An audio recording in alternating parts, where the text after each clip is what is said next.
الحمد لله نحمده ونستعينه ونستغفره ونؤمن به ونتوكل عليه ونعوذ بالله من شرور أنفسنا ومن سيئات أعمالنا من يهده الله فلا مضل له ومن يضلل فلا هادي له وأشهد أن لا إله إلا الله وحده لا شريك له وأشهد أن محمدا عبده ورسوله أما بعد فإن خير الحديث كتاب الله وخير الهدي هدي محمد صلى الله عليه وسلم وشر الأمور محدثاتها وكل محدثة بدعة وكل بدعة ضلالة وكل ضلالة في النار. أعوذ بالله من الشيطان الرجيم. بسم الله الرحمن الرحيم.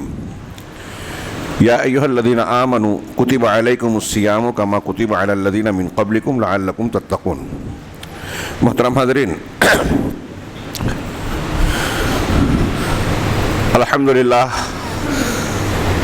اس کے فضل و احسان سے ہم لوگ ایک مرتبہ پھر رمضان المبارک میں داخل ہو چکے ہیں.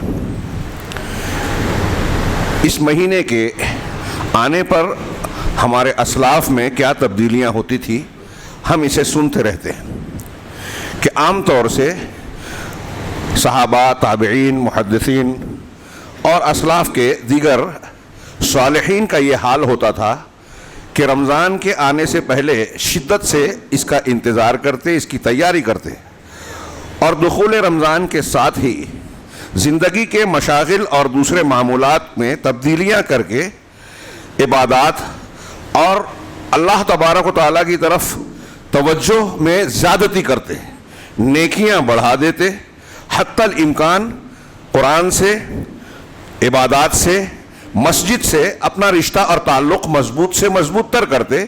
جہاں اللہ سے رشتہ جوڑتے وہاں احسانات کر کے، اللہ کے راستے میں زیادہ سے زیادہ خرچ کر کے اللہ تبارک و تعالیٰ کے بندوں سے بھی قربت اختیار کرتے، ان پر زیادہ سے زیادہ احسانات کیے جائیں، ساتھ ہی ساتھ توبہ و استغفار کیا جائے، قرآن فہمی، قرآن کو صرف پڑھا نہیں جائے بلکہ اس پر تدبر کیا جائے، غور و فکر کیا جائے، اسے اپنے عمل میں لانے کی کوشش کیا جائے، اس کو سمجھا جائے، اس کی کوشش کیا کرتے تھے. کیوں؟ خود نبی کریم صلی اللہ علیہ وسلم کا یہی حال تھا تو آپ کی اتباع میں. اور نبی صلی اللہ علیہ وسلم اور اسلاف کا حال کیوں ایسا تھا؟ اس لیے کہ وہ جانتے تھے کہ یہ شہر یعنی یہ مہینہ برکتوں والا مہینہ ہے. نبی صلی اللہ علیہ وسلم نے خود اس کو شہر مبارک کہا ہے، برکتوں والا مہینہ. آپ کا صرف یہ کہہ دینا کافی ہے. اور پھر اگر غور سے دیکھا جائے تو قرآن و سنت میں اس کی فضیلتیں، برکتیں، اس میں نازل ہونے والی رحمتیں جو بیان کی گئی ہیں اسے ہم حقیقت میں سمجھ نہیں پاتے، اور اس کو بیان کرنا بھی بڑا مشکل ہے. ہم روایتی طور سے کچھ باتوں کو ذکر ضرور کرتے ہیں، لیکن رمضان ہمارے لیے کتنی اہمیت کا حامل ہے اور ہماری دنیا اور آخرت کے مسائل کو حل کرنے کے لیے کتنا معاون و مددگار ہے، ہم اس کا تصور نہیں کرتے. آخرت کی بات، میں نے دنیا اور آخرت کہا، آخرت کی بات تو ہے ہی. اگر اس پس منظر میں بھی ہم غور کریں کہ آج پوری دنیا بہت سارے مسائل سے دوچار ہے. ہاں، کہیں زلزلہ ہے، کہیں زلزلے کے جھٹکے ہیں، کہیں بے روزگاری ہے، کہیں آپس کے جھگڑے ہیں، کہیں جنگ ہو رہی ہے، کہیں بینکوں کا دیوالا نکل رہا ہے، اور اس دیوالے کا اثر لوگوں پر بے روزگاری، بھوکمری، فاقہ کشی اور مختلف قسم کے معاشی مسائل کی شکل میں رونما ہوتا ہوا نظر آ رہا ہے. ایسے بہت سارے مسائل، ہاں مسلمانوں کے، اگر ہم صرف مسلمانوں کے مسائل کو دنیا میں دیکھیں، جھانکیں، برما میں کیا چل رہا ہے، پناہ گزینوں کے کیمپ میں آگ لگ گئی، ہزاروں لوگ پھر سے بے گھر ہو گئے، اور موسم کیا چل رہا ہے، ضروریات کیا کیا ہے، ہمیں اس کی خبر ہو یا نہ ہو. اپنے گرد و پیش میں اگر ہم دیکھیں تو بہت سارے مسائل سر اٹھائے کھڑے ہیں. میں یہ عرض کر رہا ہوں کہ رمضان المبارک ان مسائل کو حل کرنے میں بھی مددگار ہے. اللہ تبارک و تعالیٰ نے اس مہینے کو ایسا بنا دیا، جیسے ہی داخل ہوتا ہے ہم بار بار سنتے اور بیان کرتے ہیں کہ اللہ تعالیٰ جنت کے دروازے کو کھول دیتا ہے، جہنم کے دروازے کو بند کر دیتا ہے. سرکش شیاطین پابند سلاسل ہو جاتے ہیں، قید کر دیے جاتے ہیں، ان کا زور ختم ہو جاتا ہے، اور اللہ کی طرف سے ہر روز ندا دی جاتی ہے، یا باغی الخیر اقبل و یا باغی الشر اقصر. اے نیکی کے کرنے والے آگے بڑھ، اور اے برائی کے کرنے والے رک جا۔ اس حدیث کا ہم نے سنا، کیا مطلب ہے، کیا مفہوم ہوا؟ جنت کا دروازہ کھول دیا جانا، جہنم کا بند کر دیا جانا، کیوں ہے یہ گویا اللہ کی رحمتوں کا ایک کا نشان ہے، اور ہمارے لیے شیطان کو قید کر دیا گیا، یہ انتظام کر دیا گیا، ہمارے لیے نیکیوں کو آسان بنا دیا گیا، برائیوں سے اپنے آپ کو دور کرنے، روکنے، اور جو کچھ گناہ ہو چکے ہیں اس سے توبہ استغفار کرنے کے لیے پورا ماحول بنا دیا گیا۔ اور اتنا ہی نہیں، نیکیوں کو گناہ در گناہ بڑھا دیا گیا کہ آپ اللہ کی عبادت عام دنوں میں جو کرتے تھے اس کے مقابلے میں رمضان مبارک میں کریں گے تو اس کی نیکیاں بڑھ جائے گی۔ اس ماہ مبارک میں عمرہ کرنا حج کے اجر و ثواب کے برابر ہے۔ روزہ، ابھی ہم ایک روایت پڑھنے والے ہیں، اس ایک روایت کو آج پیش کروں گا صرف۔ روزے کی وہ حیثیت، وہ فضیلت ہے کہ بخاری کی ایک روایت میں ہے کہ ایک روزہ اگر کوئی بندہ اللہ کی راہ میں رکھے، اللہ کی راہ میں یعنی اخلاص کے ساتھ، تو اسے 70 خریف کی تشریح کی لوگوں نے، 70 سال کی مسافت کے برابر جہنم سے دور کر دیا جاتا ہے ایک روزہ، اور وہ بھی فرض نہیں، عام فرض روزے کی تو اور زیادہ فضیلت ہے۔ اللہ کے نبی صلی اللہ علیہ وسلم سے ابو امامہ باہلی نے پوچھا کہ مجھے کوئی خاص عمل بتائیے، تو کہا علیک بالصوم فإنہ لا عدل لہ، روزے کو لازم پکڑو، اس کا کوئی بدل ہے ہی نہیں۔ روزہ ایسی چیز ہے جس کا کوئی بدل نہیں ہے۔ اور ہم روایت پڑھتے ہیں، من صام رمضان ایمانا واحتسابا غفر لہ ما تقدم من ذنبہ، جو رمضان کا پورا روزہ ایمان اور احتساب کے ساتھ رکھے، یہ شرط ہے۔ لیلۃ القدر کا قیام، رمضان کا روزہ، اور قیام اللیل یعنی تراویح، اس میں دو باتیں ہیں، ایمان اور احتساب۔ اللہ پر یقین، رسول پر یقین، ان کے وعدوں پر یقین، اور ایمانیات کی دوسری چیزوں کو مانتے ہوئے یہ امید رکھنا کہ میں جو عمل کر رہا ہوں اس سے میرا مقصد صرف اللہ کی خوشنودی اجر و ثواب ہے، دکھاوا نہیں، دنیا کا کوئی بدلہ نہیں، لوگوں کی روایت اور عادت نہیں، بلکہ اللہ کے لیے دل کے جذبے کے ساتھ خالص روزہ رکھ رہا ہوں، خالص عبادت کر رہا ہوں۔ ایسی عبادت، ایسا روزہ، ایسی تراویح پچھلے گناہ کو معاف کر دیتی ہے۔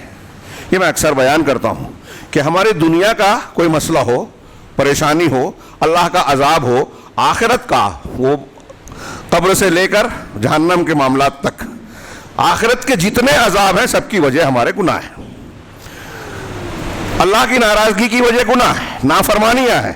اور رمضان، لیلۃ القدر کی عبادت، یہ ساری چیزیں ہمارے گناہوں کی بخشش کرنے کا بہترین سبب ہے۔ اللہ تعالیٰ کے، اللہ کے رسول فرما رہے ہیں، گناہ سے ہم دھل جائیں، صاف ہو جائیں، اللہ کی ناراضگی دور ہو جائے، اللہ کے عذاب سے محفوظ ہو جائیں۔ یہی تو ہماری کامیابی کی بنیاد ہے، اور اس کا سب سے بڑا روڑا ہمارے گناہ ہے۔ اور رمضان المبارک گناہوں کو دھونے، صاف کرنے کا سب سے بہترین موقع ہے۔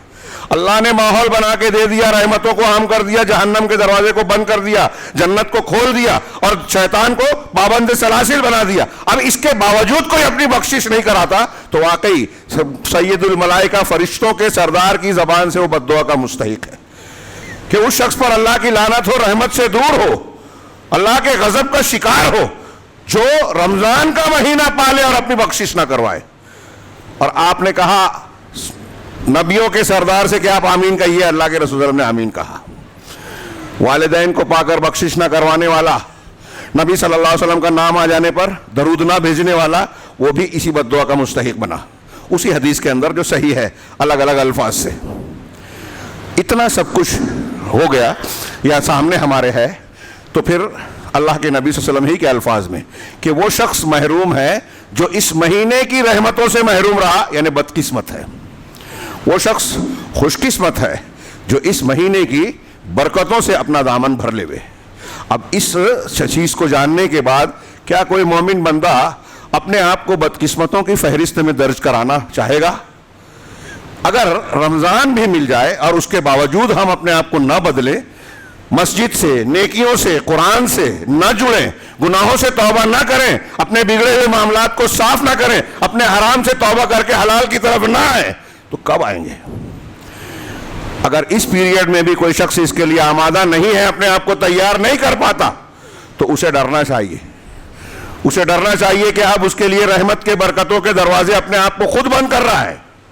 اس سے زیادہ بدقسمت اور محروم کوئی ہو ہی نہیں سکتا کہ اتنی فضیلتیں برکتیں اللہ رب العالمین نے بکھیر رکھی کہ اس مہینے میں قرآن کے نزول کی برکت سے اللہ نے ایسا بنا دیا کہ امت محمدیہ کا ایک فرد چند یعنی پچھلی امتوں کے مقابلے میں بہت کم عمر پانے کے باوجود پچھلی امتوں سے زیادہ فضیلت والے اعمال برکات کا حاصل کر سکتا ہے.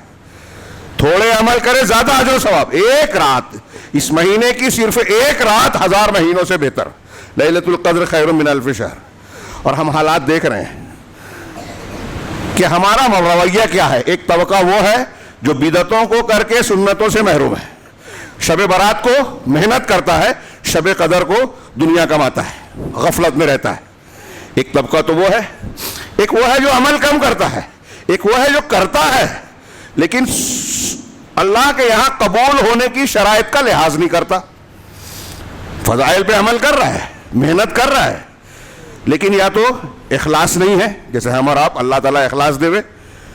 من قام ایمان و احتسابا فی سبیل اللہ للہ, یہ عمل اللہ کے لیے خالص ہونا چاہیے. ایک چیز اخلاص ہے, اگر اخلاص نہیں ہے تو قبول نہیں ہے اللہ کے یہاں. انما الاعمال بالنیات, نیت کے اخلاص سے کیا کیا تعلقات عمل کا تعلق ہے, یہ آپ غور کریں گے تو حیرت زدہ ہو جائیں گے. پورے دین کے سارے معاملات کی بنیاد اسی پہ کھڑی ہے. آپ کا جذبہ, دل کی کیفیت کیسی ہے. دوسری چیز, بعض لوگ اچھی نیت سے بھی کرتے ہیں تو سنت کا اہتمام نہیں کرتے.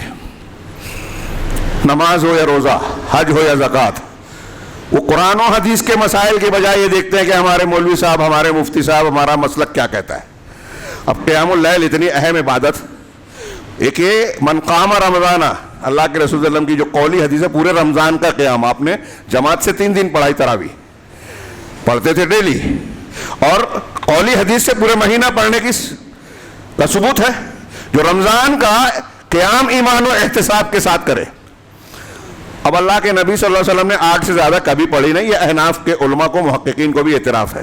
ہمارے یہاں اس کی تعداد بڑھا دی گئی, لوگوں نے بڑھا دیا, 20 پڑھ رہے ہیں, تعداد بڑھا دی. نبی کی یہ پہلی مخالفت متعین کر لیا. اب اس کے بعد بڑھانے کے بعد جب بڑھ گئی تو اس کی کیفیت اور سنت کا, عبادت کا جو وقار ہے وہ بھی اس کو مجروح کر دیا. اطمینان سے تعدیل ارکان کے ساتھ نماز پڑھنا ضروری ہے. امام شافعی کہتے ہیں تعدیل ارکان نماز میں فرض ہے, اور دلیل وہ دیتے ہیں کہ ایک آدمی نے جلدی جلدی پڑھی, جب وہ لوٹا اللہ کے رسول نے کہا ارجع فصلی فانک لم تصلی, کہ واپس جاؤ پھر سے نماز پڑھو, اس لیے کہ تم نے نماز پڑھی ہی نہیں. جو جلدی جلدی پڑھی گئی, آپ نے اس کے بارے میں کہا کہ تو نے نماز پڑھی ہی نہیں. ہاں, عمل کم ہو صحیح ہو, اللہ کے یہاں مقبول ہوگا. اہل علم اور سلف کہا کرتے تھے, حضرت عبداللہ ابن مبارک اور قاضی ایاز وغیرہ کے اقوال ہیں, کہ سنت میں میانہ روی اختیار کرنا, آپ سنت کے مطابق عمل کریں, اس میں کم کریں, درمیانہ روی اختیار کریں, یہ بہتر ہے اس سے کہ آپ بدعت میں محنت کریں. بدعت میں آپ 20 پڑھیں, 100 پڑھیں, 40 پڑھیں, اس سے بہتر ہے کہ سنت کے مطابق 8 پڑھیں. یہ سنت ہے تو کچھ لوگ کرتے ہیں, سنت کا لحاظ نہیں کرتے. دعائیں جو اللہ کے رسول سے ثابت ہے وہ انہیں کافی نہیں لگتی. سحری کی کوئی دعا نہیں ہے زبانی, نیت کی, نیت دل کے ارادے کا نام ہے. حج میں تلبیہ کے علاوہ کوئی نیت زبان سے نہیں ہے میرے علم کے مطابق, نہ نماز کی نیت ہے نہ روزے کی. ہمارے ہاں لاؤڈ اسپیکر سے پڑھاتے ہیں لوگ.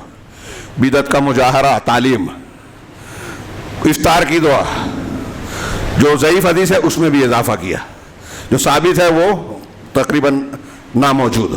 تراویح کی 4 رکعت پہ مسجدوں میں جو ہے بورڈ لگے ہوئے ہیں, تسبیح تراویح, میڈ ان انڈیا, اکثر میں کہا کرتا ہوں. تو یا تو لوگ عمل نہیں کرتے, یا کرتے ہیں تو نیت صحیح نہیں ہے, یا نیت صحیح ہے تو طریقہ صحیح نہیں ہے. نتیجہ یہ نکلتا ہے کہ ہماری محنتیں رائے گاں ہوتی ہیں. لہذا ہمیں یہ پہلا روزہ ہی ہے, کوشش کرنی چاہیے, یہ پیغام سارے مسلمانوں تک پہنچانا چاہیے کہ اس رمضان المبارک جو ہم کو اللہ نے دیا ہے یہ ہم پر بہت بڑا احسان ہے, بہت بڑی نعمت ہے. ہم اس کی قدر کریں, اور اس کی قدر کیسے ہوگی, اس نعمت کا شکر کیسے ادا ہوگا, کہ ہم اس کی حیثیتوں کو, اس میں کون سے اعمال کیے جائیں, نبی صلی اللہ علیہ وسلم اور صحابہ کرام کا طریقہ کیا تھا اس رمضان کو گزارنے کا, وہ طریقہ اختیار کریں. کوشش کریں, دعا کریں کہ وہ جذبہ بھی ہو, وہ عمل بھی ہو, سنت کے مطابق ہر کام انجام دے, اور قرآن سے جڑے, گناہوں سے معافی مانگے. ہاں, نبی کریم صلی اللہ علیہ وسلم کا معاملہ کیسا تھا؟ بادل گرجتا تھا, گھٹا چھاتی تھی تو آپ کے چہرہ بدل جاتا تھا, خوف کی علامت. ام المومنین حضرت عائشہ پوچھتی کہ لوگ تو بدلیاں دیکھ کر خوش ہوتے ہیں کہ بارش ہونے والی ہے, نبی کریم صلی اللہ علیہ وسلم, اللہ کے رسول, آپ کی شخصیت کو آپ کا میں دیکھتی ہوں کہ جب بادل چھاتا ہے, بجلی گرجتی ہے تو آپ کا چہرہ بدل جاتا ہے, آپ خوف اور الگ ماحول میں مزاج میں لگتے ہیں. کہا عائشہ, ایک قوم پر ایسے ہی بدلی چھائی تھی, اس نے سمجھا کہ بارش ہونے والی ہے لیکن اس میں اللہ کا عذاب تھا. آپ اپنے دور میں یہ ڈرتے تھے, ہمارے ہاں بجلیاں کڑکتی ہیں, گرجتی ہیں, ارد گرد میں زلزلے آ رہے ہیں, مختلف قسم کی مصیبتیں, آفتیں, پریشانیاں روز پڑھ رہے ہیں, سن رہے ہیں, دیکھ رہے ہیں, لیکن ہمارے اندر فرق نہیں پڑتا. یہ ہمارے دل کی قساوت ہے, دل پر جو ہے اس طرح پردہ پڑ گیا ہے کہ ہم حقائق کو دیکھنے سے بھی اندھے ہو گئے ہیں, ہماری بصیرتیں محروم ہو گئی ہیں اس سے. اپنے ان بصیرتوں کو, بصارتوں کو جگائیں, کھولیں, آنکھیں کھولیں اور حقائق کو دیکھیں, تب ہم اس رمضان المبارک کی قدر کو پہچانیں گے. نبی صلی اللہ علیہ وسلم رمضان کے آتے ہی, جیسا کہ آپ اور ہم جانتے ہیں, دیگر مشاغل کو کم کر کے عبادت ریاضت میں کمر کستے تھے, اور جیسے جیسے رمضان کے مہینے میں دن آگے بڑھتا آپ کی محنت زیادہ ہوتی اور دوسرے مشاغل کم ہوتے, یہاں تک کہ آخری عشرے میں آپ سب کچھ چھوڑ چھاڑ کر معتکف ہو جاتے, اللہ کی عبادت کے لیے اپنے ان 10 دنوں کو خاص کرتے اعتکاف کر کے مسجد میں. ہمارا معاملہ الٹا ہے, پہلے دن تراویح میں بھیڑ بھاڑ تھی, مسجد میں جگہ کم پڑی, ابھی جیسے جیسے دن گزرے گا اب مسجد خالی ہوتی جائے گی اور ایک محدود اور مخصوص تعداد رہ جائے گی. دیگر عبادات میں جوش و خروش کا بھی یہی معاملہ ہوگا. اسلاف میں رمضان آگے بڑھتے ہوئے جوش بڑھتا تھا, ہمارا ٹھنڈا ہوتا ہے.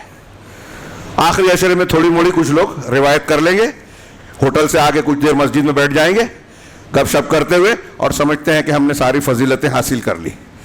یہ ہماری بہت بڑی غفلت ہے. ہاں, میں ایک روایت پیش کرنا چاہتا ہوں کہ رمضان المبارک سے متعلق, روزے کی فضیلت سے متعلق نبی صلی اللہ علیہ وسلم کی اس ایک روایت میں بہت سارے ہدایات سمٹی ہوئی ہیں کہ روزے کی, رمضان کی خصوصیت, دیگر نیکیوں کے بارے میں عموم کے ساتھ خصوص کا بھی ذکر کیا, پھر اس کی حکمت اور علت بیان کی, پھر روزے کے کچھ آداب اور دنیا اور آخرت کے اس کے اجر و ثواب کا بھی اشارہ کیا.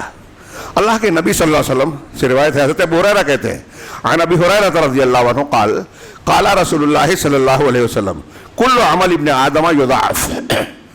حضرت ابو ہریرہ کہتے ہیں کہ اللہ کے رسول صلی اللہ علیہ وسلم فرماتے ہیں کہ انسان کا ہر عمل گناہ در گناہ بڑھایا جاتا ہے.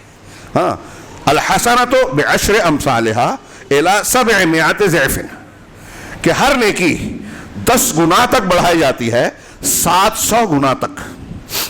یہ پہلا فضل و کرم عام نیکیوں کے بارے میں کہ اللہ رب العالمین کا امت محمدیہ پر یہ خصوصیت دی گئی ہے, ہمیں اور آپ کو, امت محمدیہ کو, کہ کوئی بھی نیکی کریں کم سے کم ایک نیکی کا 10 گنا آپ کو ملنا ہے. قرآن میں بھی ہے یہ مضمون اور متعدد احادیث میں بھی. اور وہ جو معراج والی حدیث ہم پڑھتے ہیں, 50 وقت کی نماز فرض کی گئی اور 5 کر دی گئی, لیکن اللہ رب العالمین نے طے کیا, اعلان کیا کہ ہم اور آپ 5 وقت کی نماز اگر پڑھیں گے تو 50 کا اجر و ثواب ملے گا.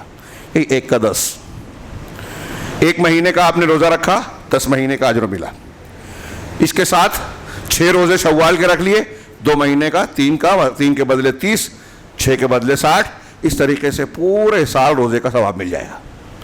تو یہ کم سے کم امت محمدیہ کے لیے فضیلت ہے کہ ایک نیکی کریں گے تو کم سے کم 10 گنا, اور 10 گنا سے پھر 700 تک بڑھتا ہے. 700 تک کیسے بڑھتا ہے؟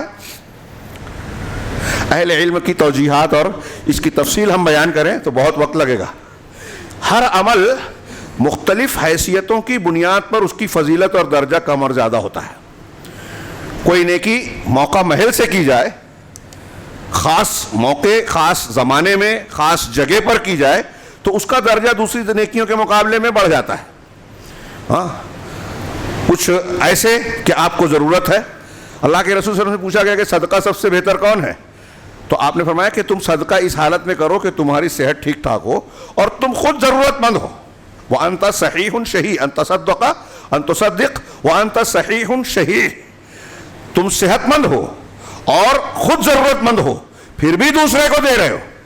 یہ زیادہ اہمیت کی بات ہے. اس کی تشریح واقعے کی شکل میں بخاری مسلم کا وہ واقعہ. ام المومنین حضرت عائشہ کے پاس ایک خاتون 2 بچیوں کے گود میں لے کے آئی. تینوں بھوکے تھے, 3 کھجوریں ہی تھی گھر میں.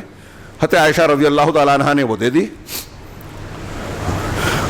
اس خاتون نے ایک کھجور پہلے بچیوں کو دی اور ایک اپنے لیے رکھی.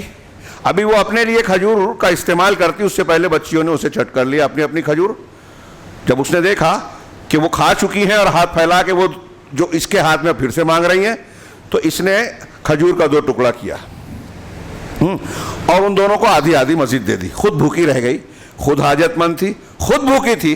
ایک کھجور جو حضرت عائشہ نے بطور صدقہ اور مدد دی تھی وہ بھی بچیوں کو کھلا دی. اس کی یہ ادا حضرت عائشہ کو بہت اچھی اور عجیب لگی. نبی کریم صلی اللہ علیہ وسلم سے بعد میں ذکر کیا تو آپ نے فرمایا کہ اس ایک کھجور کے بدلے میں جو اس نے یہ عمل کیا, اللہ تعالیٰ نے اس کو جہنم سے آزاد کر دیا یا جنت میں داخل کر دیا. روایت میں اسی طرح الفاظ ہیں. ایک کھجور وہ بھی خود کی کمائی ہوئی نہیں ہے, حضرت عائشہ نے دی تھی. تھوڑی دیر کے لیے سوچئے, ایک کھجور سے پوری جنت مل رہی ہے. ہم وہ بھی پڑھ چکے ہیں کہ ایک کتے کو پانی پلانے پر اللہ کے رسول نے فرمایا کہ اللہ نے ایک بدکار عورت کی بخشش کر دی. زانیہ تھی وہ, لیکن کتے کو پانی پلایا, اللہ نے معاف کر دیا. ایک عورت نے ایک بلی کو باندھ رکھا تھا, نہ خود کھلایا نہ اس کو کھانے کے لیے چھوڑا, مر گئی, اس کی وجہ سے جہنم رسید ہو گئی. غور کریں. صحابہ کرام کے بارے میں اللہ کے رسول نے فرمایا کہ جو پہلے سابقون الاولون ہیں انہوں نے 1 مد اور آدھا مد جو اللہ کے راستے میں خرچ کیا, بعد کے لوگ اگر احد پہاڑ کے برابر سونا خرچ کر دیں, اتنا سونا ملے گا نہیں, ملے گا تو کوئی خرچ کرے گا نہیں. ہاں اتنا خرچ کر دے تو بھی ان کے 1 مد اور آدھے مد کے برابر نہیں پہنچے گا. سوچئے وہ 3 غار والوں کا واقعہ. غار میں گئے, بارش آندھی طوفان تھا, دہانا بند ہو گیا. تینوں نے اپنے اپنے خاص عمل کا ذکر کیا. اب دیکھیے کہ وہاں بھی ان کو خود اندازہ تھا کہ یہ عمل ہم نے خاص کیا ہے, اللہ کے لیے کیا ہے, اس میں اخلاص اور قربانی کا زیادہ حصہ ہے, اس لیے اس عمل کا وسیلہ لگانا چاہیے. تو ایسے اور بھی بہت سے واقعات کہ مختلف موقع, محل, جگہ, حالات, قوائف کی بنیاد پر, آپ کے دل کے جذبے کی بنیاد پر نیکی کا عمل گھٹتا اور بڑھتا ہے, نیکی کا درجہ. ہاں ایک خاص موقع پر آپ نے خرچ کیا تو 1 روپیہ کئی 100 کے سے بھاری ہے, ہر عام حالات میں خرچ کیا تو کئی 100 روپیہ 1 روپیے کے برابر بھی نہیں ہے. جب نیکی کی ضرورت ہو, جس موقع پر آپ کوئی مشروع دیکھ رہے ہیں, مسجد بن رہی ہے, فلاں کام ہو رہا ہے اور اس کی ضرورت ہے, وہ موقع خرچ کرنے کا ہے, آپ نے اس موقع پر کیا تو اہم ہے.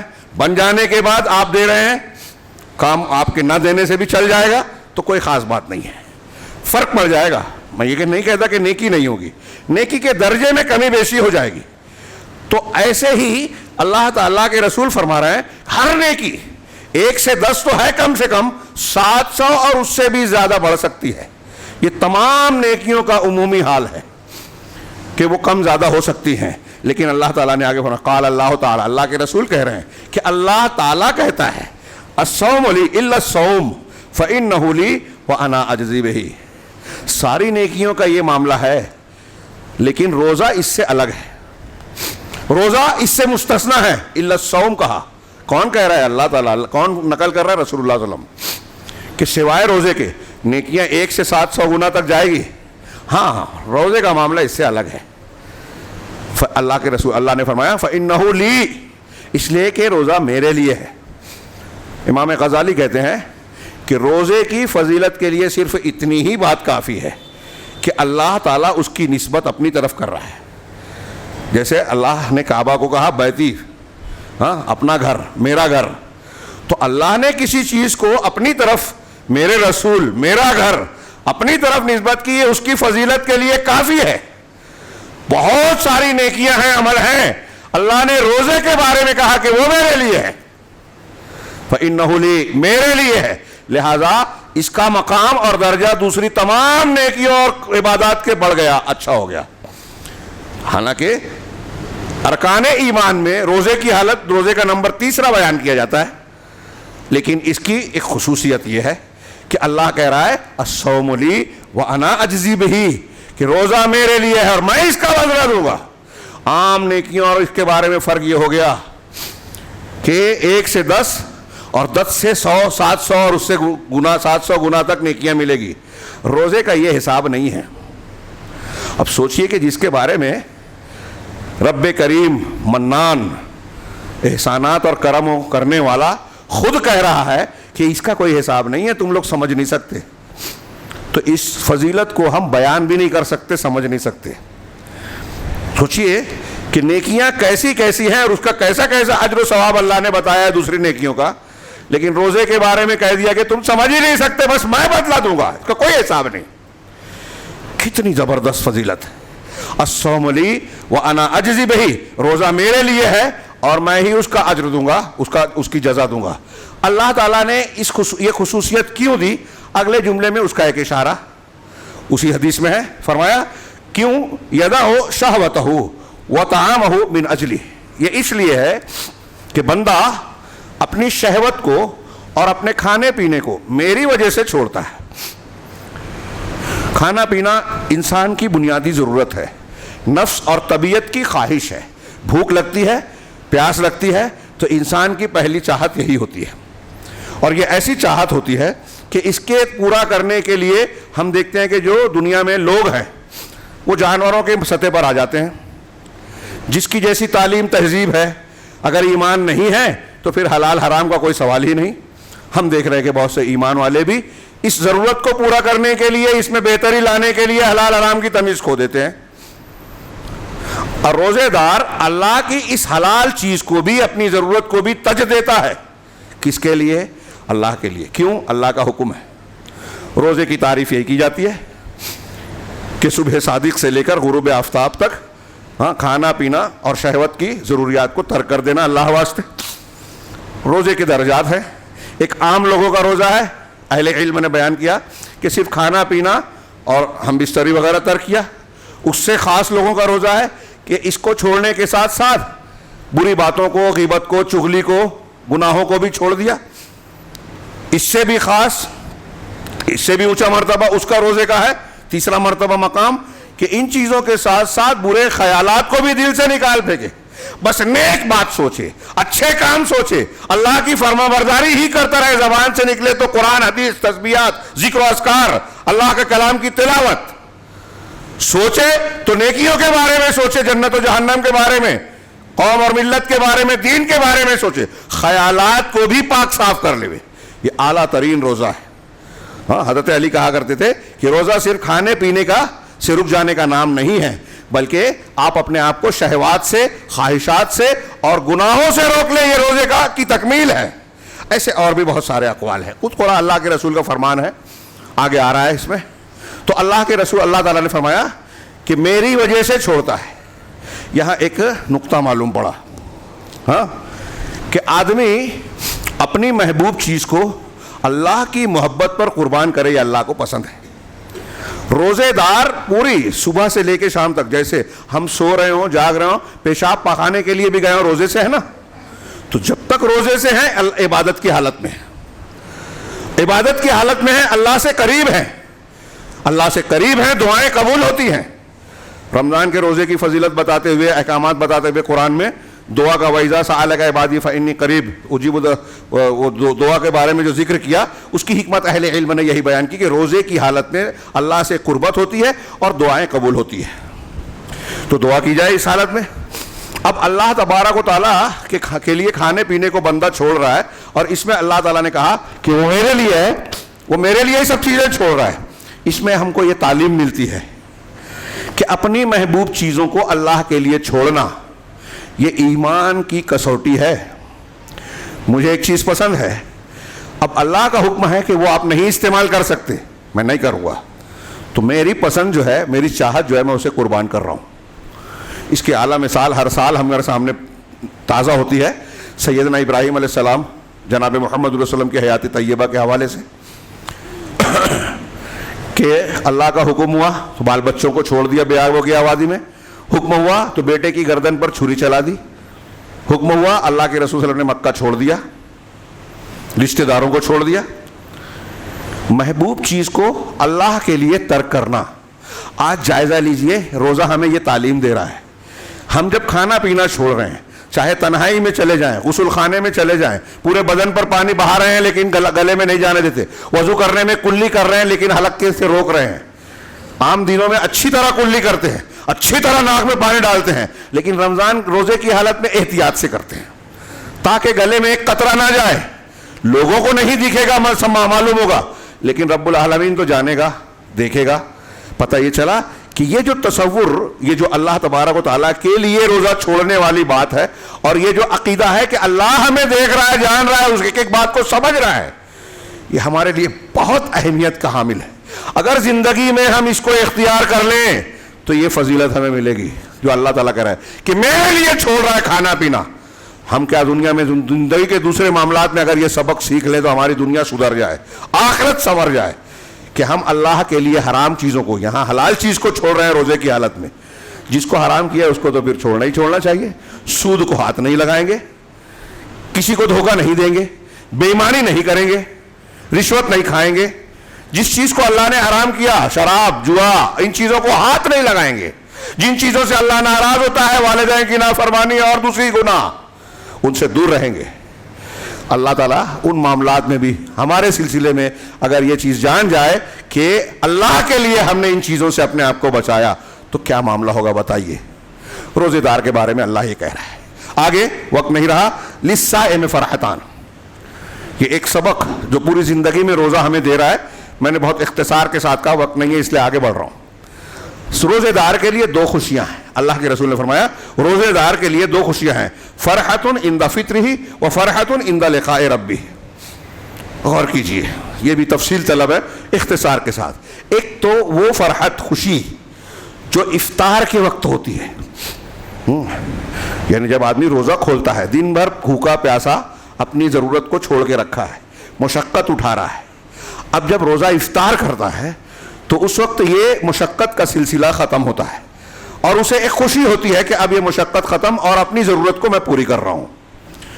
اس سے زیادہ اہم معنی اس میں یہ ہے کہ آدمی جب دن بھر اللہ کے لیے عبادت کر رہا ہے, عبادت کے طور پر اپنی ضروریات کو ترک کر رہا ہے, اور اب وہ سلسلہ پورا ہو رہا ہے, تو اسے فطری خوشی حاصل ہوتی ہے کہ میں نے اللہ کے لیے ایک نیکی کا کام کیا جو اللہ کا حکم تھا.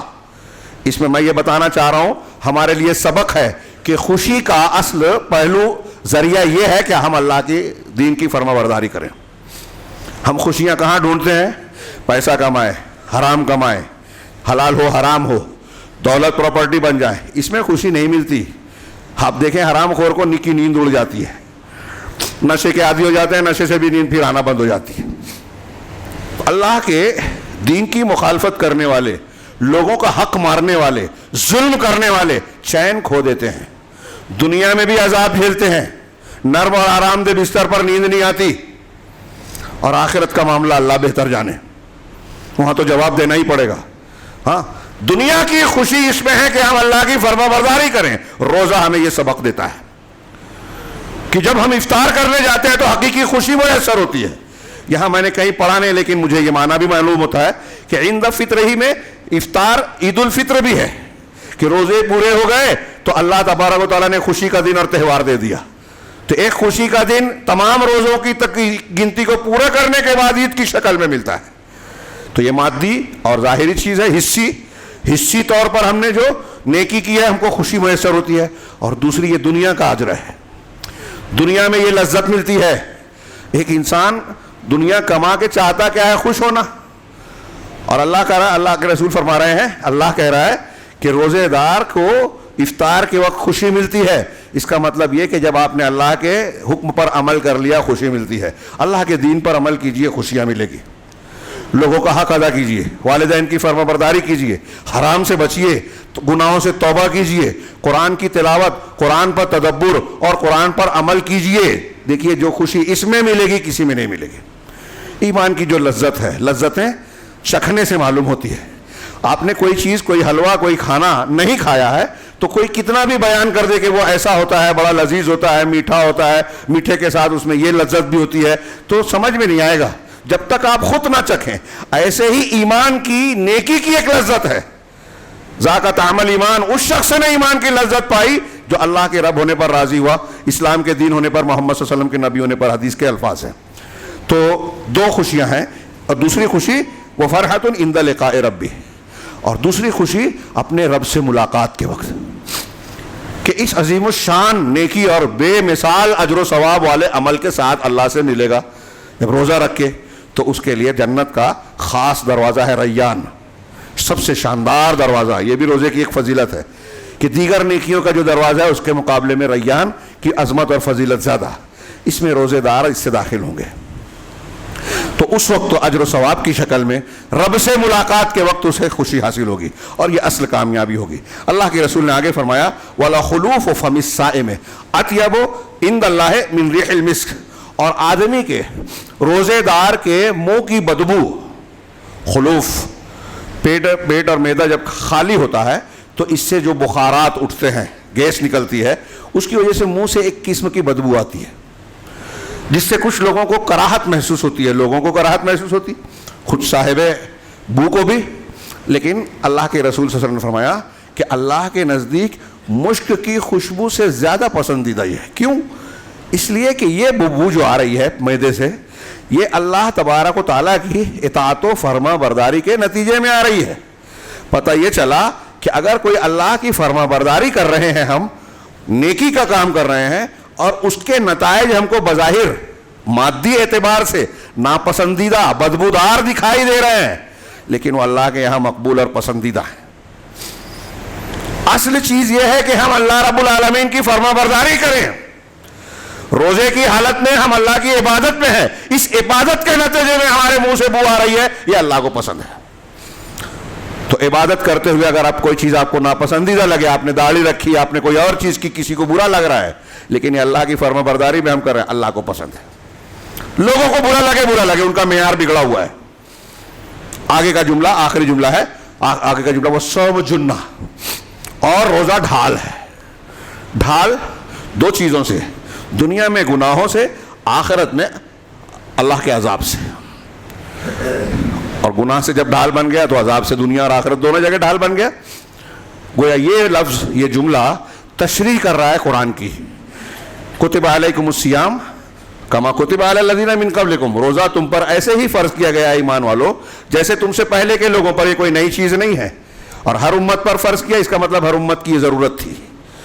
ہاں، اللہ نے وہی چیز ہم کو دی ہے جو ہماری ضرورت ہے، ہمارے فائدے کی ہے۔ آگے فرمایا کیوں روزہ فرض کیا گیا؟ لعلکم تتقون، تاکہ تم متقی بن جاؤ، تاکہ تم بچ جاؤ۔ اس پر میں نے بہت مرتبہ بیان کیا کہ آپ قرآن و حدیث کو کھنگالے، دنیا اور آخرت کا جتنا فائدہ ہے تقوی کے بیس پر ہے۔ وَإِن تَصْبِرُوا وَتَتَّقُوا لَا يَضُرُّكُمْ كَيْدُهُمْ شَيْئًا، اگر تم صبر کرو اور تقوی اختیار کرو تو دشمنوں کی چالیں، سازشیں تم کو نقصان نہیں پہنچائے گی۔ صبر اور تقوی، آپ کو پتہ ہے روزے کو صبر کہا گیا ہے۔ صبر کا مطلب کیا ہوتا ہے عربی میں؟ اپنے آپ کو روکنا، اور روزے کی حالت میں بھی بندہ بہت سی حلال چیزوں سے اپنے آپ کو روکتا ہے، حرام چیزوں کے ساتھ ساتھ تو روکتا ہے۔ اسی لیے اہل علم نے، امام بغوی کہتے ہیں یا ایھا الذین آمنوا استعینوا بالصبر والصلاۃ، اے ایمان والو صبر اور صلاۃ سے، روزے سے اور صبر سے مدد طلب کرو۔ ہم بہت پریشان ہیں، اللہ وغیرہ اس سے مدد مانگو، ان نیکیوں سے، اچھے عمل سے، اچھے عمل کا وسیلہ پکڑو۔ شخصیات کا، بزرگوں کا یہ حرام ہے، یہ جائز وسیلہ ہے۔ تو صبر سے مدد لو، یعنی صبر اگر تمہارے اندر آ گیا تو دنیا کی مشکلات آسان ہوگی۔ تو امام باغوی کہتے ہیں صبر سے مراد یہاں روزہ ہے، یعنی روزے سے مدد حاصل کرو، روزہ ہمارا مددگار ہے، زندگی کو آسان بنانے والا ہے۔ اور پھر الحامدون السائحون ہے نا، ہاں قرآن میں جو مومنوں کی مختلف صفات بتائی گئی ہے، تو اس میں السائحون کی بعض مفسرین نے تفسیر کی، اس سے مراد روزے دار ہے۔ کہ روزے دار مسلمان جو ہوتے ہیں وہ روزے دار جن کے لیے اللہ نے اجر عظیم اور مغفرت تیار کر رکھی ہے. تو روزے کو اسی لیے شہر الصبر میں رمضان کو کہا گیا. یہ صبر کا مہینہ ہے, اپنے آپ پر کنٹرول کیا جائے. کیسے, کن چیزوں سے, آگے اس حدیث میں بھی آ رہا ہے. تو جب ہم اس پر صبر کریں گے, اور تقوی, روزہ متقی بناتا ہے, تو دشمن سے ہم کو بچائے گا.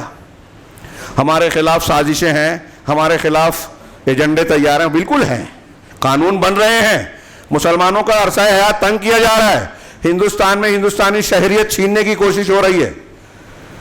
ہاں, پاورفل لوگوں کی دولت, شہرت, ہمارے اداروں پر جو ہے وہ پنجہ کسا جا رہا ہے.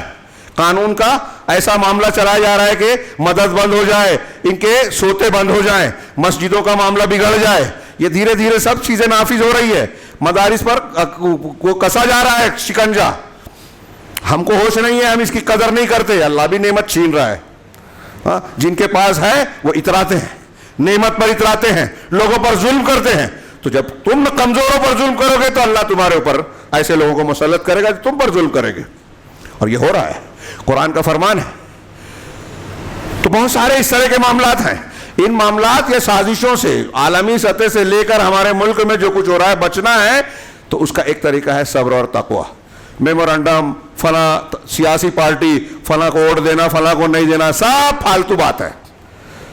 مالیگاؤں کی زبان میں کہا, یہ فضول ہے اگر ہم نے ان شرعی نسخوں پر عمل نہیں کیا. ان پہ عمل کریں, وہ طاقت ہو نہ ہو اللہ کی مدد رہے گی. اور یہ جب ہوگا وہ طاقتیں خود بخود اللہ دے دے گا, روب دبدبہ دے دے گا, قوت دے دے گا. تو روزہ صبر اور تقوی ہو, دشمن کی چال نقصان نہیں پہنچائے گی.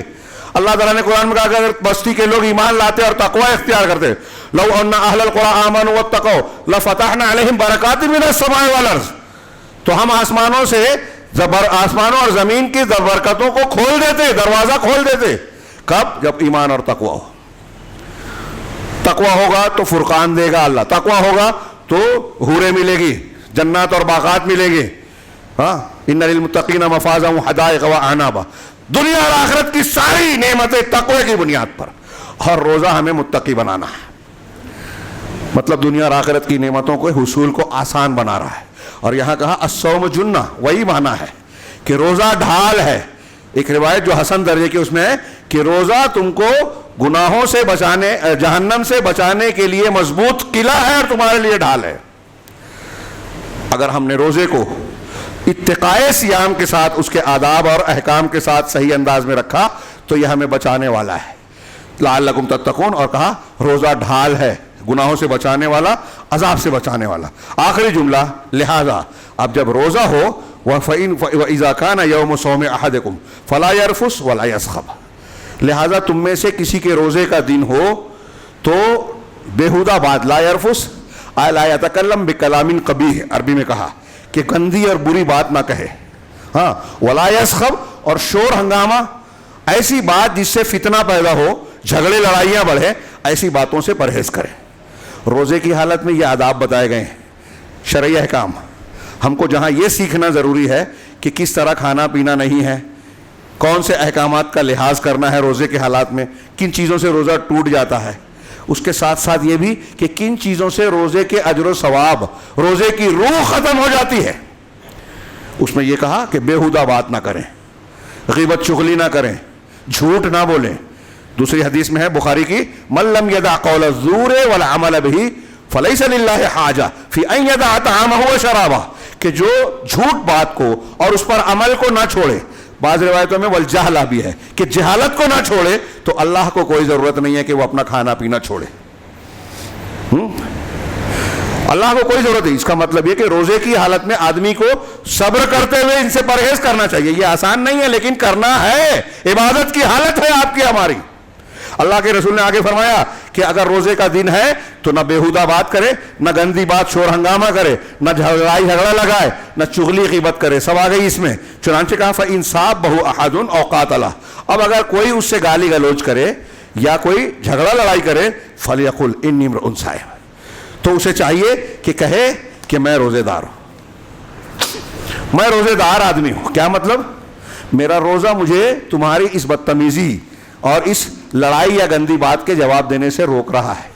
چونکہ میں روزے سے ہوں, اس لیے روزہ مجھے اس بات سے روک رہا ہے کہ میں تمہاری سطح پر آؤں، میں بھی گالی دوں، میں بھی لڑائی کروں، نہیں، مجھے میرا روزہ روک رہا ہے۔ گویا اس بات کا اس کو تلقین کی جا رہی ہے کہ میں بزدل نہیں ہوں، تمہاری بات کا جواب دینے سے عاجز نہیں ہوں، ہاں میں عبادت کی حالت میں ہوں، اور یہ عبادت کی حالت مجھے برے کام سے یا ایسی چیزوں سے روکتی ہے جو اللہ تبارک و تعالیٰ کے اس عبادت کے منافی ہے۔ اس لیے روزہ صرف مادی طور پہ کھانے پینے کی منہیات کی روزے کو توڑ دینے والی چیزوں سے بچنے کا نام نہیں ہے، بلکہ ان چیزوں سے بچنے کا نام بھی ہے کہ جن سے روزے میں نقص پیدا ہو، اجر و ثواب میں کمی پیدا ہو، جن کو منقصات کہتے ہیں۔ اس طریقے سے اس حدیث میں ہم یہ دیکھتے ہیں کہ اللہ کے رسول صلی اللہ علیہ وسلم کی یہ تعلیم ہو رہی ہے کہ ہم کوئی بھی نیکی کریں، تراویح پڑھیں، روزہ رکھیں، حج کریں، صدقہ و خیرات کریں، زکوٰۃ دیں، انفاق کا جو بھی عمل کریں، اس میں اس بات کا لحاظ کرنا چاہیے کہ ایسی کوئی چیز ہم سے سرزد نہ ہو جس سے اس کا اجر و ثواب گھٹ جائے، کم ہو جائے، ختم ہو جائے۔ روزے کی حالت میں اللہ کے رسول فرما رہے ہیں کہ یہ غور کرے، جھگڑا نہ کرے، لڑائی نہ کرے، بےہودہ بات نہ کرے، اپنے آپ کو سنبھالے، صبر کرے، کوئی لڑائی پر بھی آمادہ ہو تو کہے کہ دیکھو میں روزے دار ہوں، میں یہ کام نہیں کر سکتا، جھگڑا نہیں کر سکتا، مجھے میرا روزہ روک رہا ہے۔ تو یہ چیز ہم کو دوسری عبادات میں بھی ملحوظ رکھنا چاہیے تاکہ ہماری وہ عبادت بہتر سے بہتر اور کامل طریقے پر ہو۔ جو ان آداب کے ساتھ روزہ رکھے گا اس کی شان، اس کی فضیلت کا کیا کہنا۔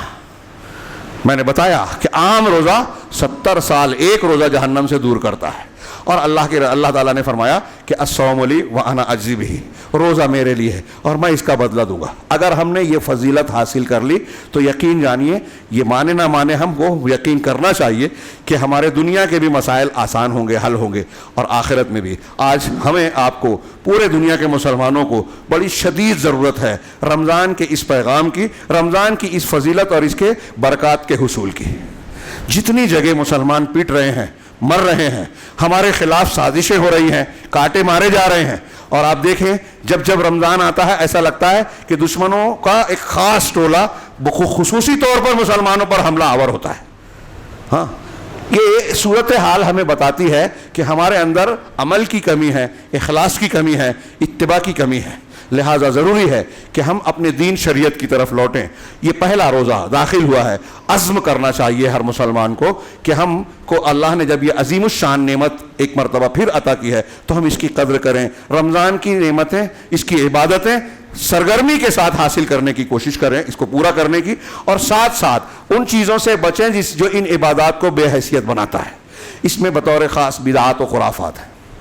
ہاں، میں نے جیسا کہ ابھی کچھ چیزوں کی طرف اشارہ کیا کہ کچھ بدعتیں، کچھ نئے عمل، کچھ ایسی چیزیں، دعائیں جو اللہ رسول اللہ صلی اللہ علیہ وسلم سے ثابت ہی نہیں ہیں، لوگ اس کو اختیار کرتے ہیں، ان سے بھی بچنا ضروری ہے۔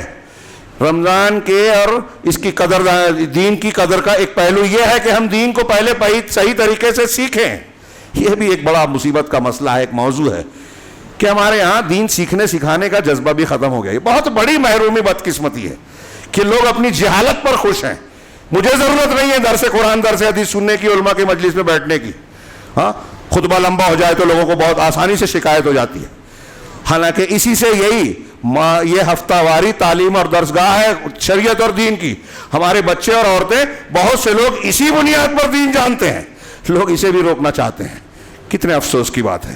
اللہ تعالیٰ سے دعا ہے کہ وہ ہمیں دین کی اور دینی امور کی قدر پہچاننے کی توفیق عطا فرمائے، اور خاص طور سے جب اللہ نے ہمیں رمضان المبارک کی یہ مبارک ساعتیں دی ہیں تو ایک ایک لمحے کو صحیح طریقے پر استعمال کرنے اور اس کے اجر و ثواب برکتوں کو حاصل کرنے کی اللہ ہمیں توفیق عطا فرمائے، اور اس کے ختم ہونے تک رب العالمین ہمیں بھی ان خوش قسمت لوگوں میں شامل فرمائے جنہیں اللہ تعالیٰ جہنم سے آزادی عطا فرماتا ہے اور جنت میں داخلے کا جو ہے فیصلہ فرماتا ہے، ورنہ ہم بھی محروم ہوں گے۔ اقول قولی ھذا واستغفر اللہ لکم ولسائر المسلمین وصلی اللہ علی نبینا محمد۔